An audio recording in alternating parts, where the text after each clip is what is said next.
Hello students, welcome back. आज हम लोग बात करेंगे एनएससी के बारे में, national stock exchange of India. The national stock exchange is the largest, most modern technology-driven exchange. It is incorporated in 1992 and it was recognized as a stock exchange in April 1993. It started operation in 1994 with the trading on the wholesale debt market segment. तो NSC जो है एक बहुत ही बड़ा stock exchange market है जो कि modern technology को यूज़ करके आया, क्योंकि आप जानते हो बीएससी तो 18 सेंचुरी में ही आ गया था। ठीक है, तो उस समय टेक्नोलॉजी इतनी अच्छी नहीं थी, लेकिन जब एनएससी को लॉन्च किया गया 1992 में, तो उसमें टेक्नोलॉजी बहुत एडवांस थी। मॉडर्न टेक्नोलॉजी में ये बेस्ड था ये मार्केट। और सबसे अच्छी बात क्या है कि इसको जो रिकॉग्नाइजेशन मिली वो एक साल बाद अप्रैल 1993 में मिली, और इसके ऑपरेशंस जो स्टार्ट हुए हैं वो 1994 में स्टार्ट हुए। और ये जो डील करता था उस समय, वो डील करता था होलसेल डेप्थ सेगमेंट में।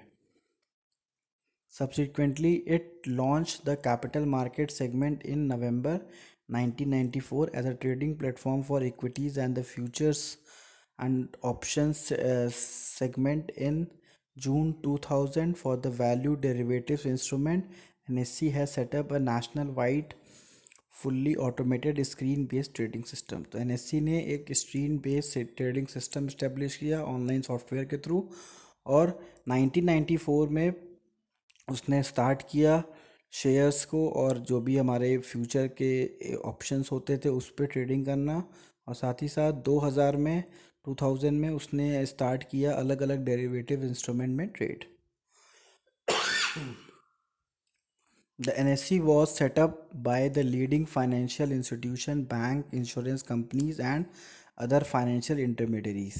तो बहुत सारे बड़े बड़े बैंक्स, बहुत सारे फाइनेंशियल इंस्टीट्यूशन, इंश्योरेंस कंपनी ने मिला के इसको सेटअप किया गया एनएससी को। It is merged by the professionals how do not directly or indirectly trade on the exchange. The trading rights are with the trading members who offer their service to the investors. जैसे BSc में आप trade कर सकते हो अपने broker के through, वैसे ही NSC भी है, आप ब्रोकर के थ्रू इसमें ट्रेड कर सकते हो। तो जो भी ब्रोकर्स हैं वो एनएससी के मेंबर्स होते हैं और वो आपके बिहाफ पे, आपके कहने पे आपके शेयर्स को इस पर्टिकुलर स्टॉक एक्सचेंज में ट्रेड कराते हैं। द बोर्ड और the NSC companies senior executive from the promoter institutes and emirates professional without having any representation from the trading member। तो इनके अलग से जो प्रमोटर्स हैं, इनका ट्रेडिंग मेंबर से कोई मतलब नहीं होता। ये अपने पर्टिकुलर एनएससी को फोकस करते हैं इस्टेब्लिश करने में, चलाने में। और जो ब्रोकर्स होते हैं वो शेयर होल्डर्स के बिहाफ पे, मतलब इन्वेस्टर के बिहाफ पे शेयर का खरीद बिक्री करते हैं इस पर्टिकुलर स्टॉक एक्सचेंज में। अब आते हैं ऑब्जेक्टिव। क्या ऑब्जेक्टिव है एनएससी का? NSC was setup for the following objective: establishing a national wide trading facility for all types of securities. तो एनएससी इसीलिए इस्टेब्लिश किया गया था ताकि नेशनल वाइड फैसिलिटी, मतलब पूरे इंडिया में आपको अगर आप कोई भी सिक्योरिटी ख़रीदना है, बेचना है, तो उसके लिए आपकी हेल्प की जा सके, इसलिए एनएससी को इस्टेब्लिश किया गया था। Ensure equal access to the investor all over the country through an appropriate communication network. तो एक पर्टिकुलर कम्युनिकेशन नेटवर्क डेवलप किया गया ताकि ऑल ओवर द कंट्री जितने भी इन्वेस्टर्स हैं वो जुड़ सकें और अपने शेयर्स को बेच सकें या फिर ख़रीद सकें। Provide fair and efficient transparent security market using electronic trading system. तो एनएससी के आने से क्या हुआ, आपको एक इलेक्ट्रॉनिक ट्रेडिंग सिस्टम मिला जो कि फेयर था और एफिशिएंट था और ट्रांसपेरेंट भी था। तो इसने बहुत सारे इन्वेस्टर्स को अट्रैक्ट किया। बहुत सारे इन्वेस्टर्स ने अपना अकाउंट इसमें लगाया ताकि वो जो भी शेयर ख़रीदना चाहते हैं या फिर बेचना चाहते हैं वो प्रॉपर तरीके से, ट्रांसपेरेंट तरीके से हो सके। Enabling shorter settlement cycle and book entry settlement. तो एनएससी ने ये भी, इस पर भी फोकस किया कि जो सेटलमेंट साइकिल है वो छोटा हो, मतलब जल्दी से जल्दी चीज़ें सेटल हो और जो बहुत टाइम लगता था पहले के टाइम में शेयर खरीदने में और बेचने में, वो सब टाइम को और छोटा किया एनएससी ने। Meeting international benchmark and standard, तो जो इंटरनेशनल लेवल पे जो स्टैंडर्ड हुआ करता था वो एनएससी ने अडॉप्ट किया और वहाँ तक की क्वालिटीज़ अपने मेंबर्स को प्रोवाइड की।